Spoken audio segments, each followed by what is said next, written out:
pemain AC Milan yang tampil impresif di level timnas Moncer. Musim ini AC Milan memulai kompetisi Serie A dengan luar biasa. Dari 7 laga yang telah dilalui, Rossoneri belum terkalahkan dengan rincian 6 kemenangan dan sekali imbang.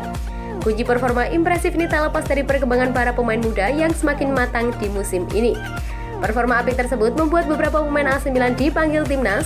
Menariknya, mereka melanjutkan kehebatan tersebut di level internasional. Berikut ini 5 pemain Rossoneri yang tampil impresif bersama timnas di tahun ini. Yang pertama ada Simon Kjaer. Simon Kjaer sudah menjadi andalan timnas Denmark sejak tahun 2009. Namun, tak ada prestasi menonjol yang ia raih hampir 1 dekade setelahnya. Pada Januari 2020, dia dipinjam AC Milan dan langsung menjadi andalan Stefano Pioli. Di musim berikutnya, bek 32 tahun itu bahkan dipermanenkan klub. Musim lalu dia menjadi sosok penting Rossoneri saat finish sebagai runner-up Serie A dan kembali ke Liga Champions usai 7 tahun absen. Performa apiknya di klub kemudian menular di level timnas. Kapten timnas Denmark ini membawa negaranya lolos ke semifinal Piala Euro 2020 dan memastikan lolos ke Piala Dunia 2022 dengan rekor kemenangan sempurna tanpa sekalipun kebobolan dari laga 8 fase kualifikasi. Yang kedua ada Sandro Tonali. Setelah musim lalu tampil sebagai pemain pinjaman, AC Milan resmi mempermanenkan statusnya musim panas kemarin. Gelandang bertahan 21 tahun itu pun berkembang pesat saat ini. Dia sudah mencetak 2 gol dari 7 laga Serie A. Posisinya pun kini menjadi pilihan utama Stefano Pioli lewat duet maut bersama Frank Kessie. Performa apiknya ini pun langsung menular di level timnas. Tampil untuk Italia U21 di kualifikasi Piala Eropa 2020, Tonali ditunjuk menjadi kapten dan tampil apik dalam 4 laga terakhir. Dia selalu tampil full time dan sukses mencetak 5 assist hanya dari 4 laga saja. Italia U21 pun memenangi 3 laga dan sekali imbang. Saat ini, Italia U21 menempati runner-up grup F, tertinggal 1 angka dari Swedia, namun Italia masih memiliki 1 laga tunda. Yang ketiga ada Alexis Saelemaekers. Sejak bergabung dengan AC Milan, Alexis Saelemaekers mengalami perkembangan yang sangat pesat. Dia pun mendapatkan panggilan pertama timnas Belgia pada Oktober 2020 saat laga persahabatan melawan Pantai Gading. Musim ini dia menjadi andalan utama AC Milan di sayap kanan dengan torehan 2 assist dari 7 laga. Performa apiknya musim ini membuat namanya dipanggil kembali untuk mengarungi kualifikasi Piala Dunia 2022.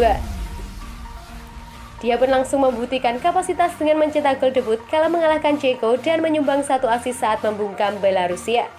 Pelatih Belgia, Roberto Martinez pun mengakui jika sang pemain berkembang pesat sejak dirinya bergabung dengan AC Milan dan bakal menjadi aset penting timnas Belgia di masa depan.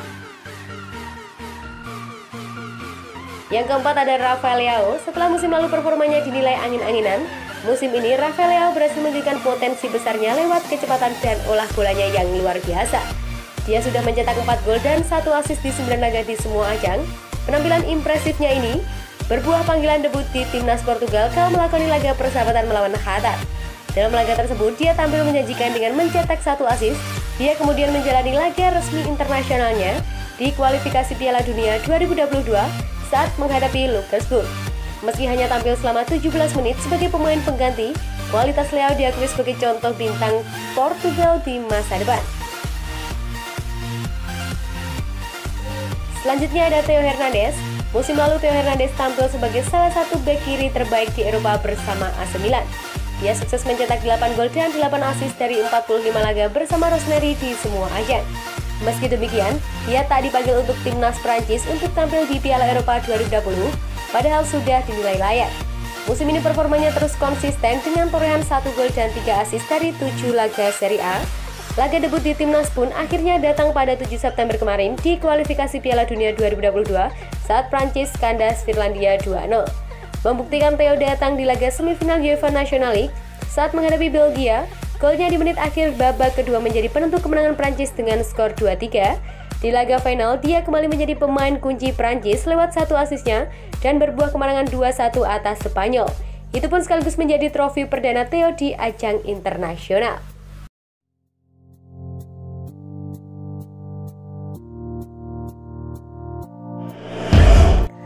Gol Porto harusnya tidak sah.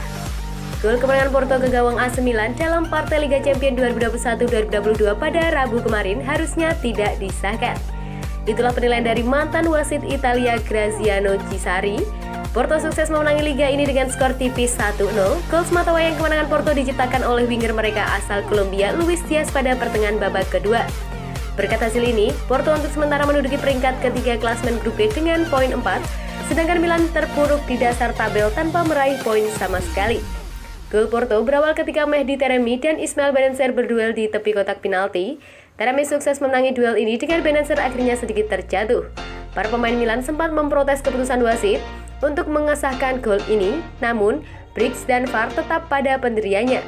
Cisari pun memiliki penilaian berbeda terhadap insiden itu. Bennacer jelas melihat ke atas saat bola turun. Taremi rupanya melirik ke arah Bennacer dan memeriksa posisinya, lalu menerobos masuk ke dalam dirinya. Dia hanya tertarik pada pemainnya, bukan bolanya, ujar Cisari. VAR seharusnya membuat wasit, karena ini akan dihitung sebagai kesalahan yang jelas dan nyata, lanjut Cisari.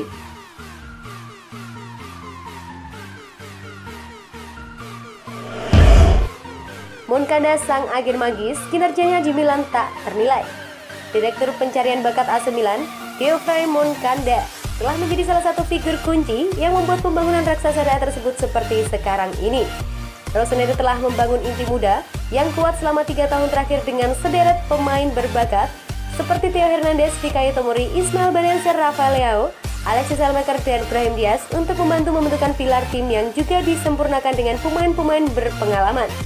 Tuttosport menyorot bagaimana Moncada sebagai 007-nya Maldini yang menentukan talenta-talenta menjanjikan. Sebagai perumpamaan, ia merupakan pria misterius yang jarang terlihat di stadion dan bahkan tak banyak berbicara tentang pekerjaannya, tetapi ia adalah sosok yang mengkoordinasikan seluruh jaringan pencari bakat Il Diavolo.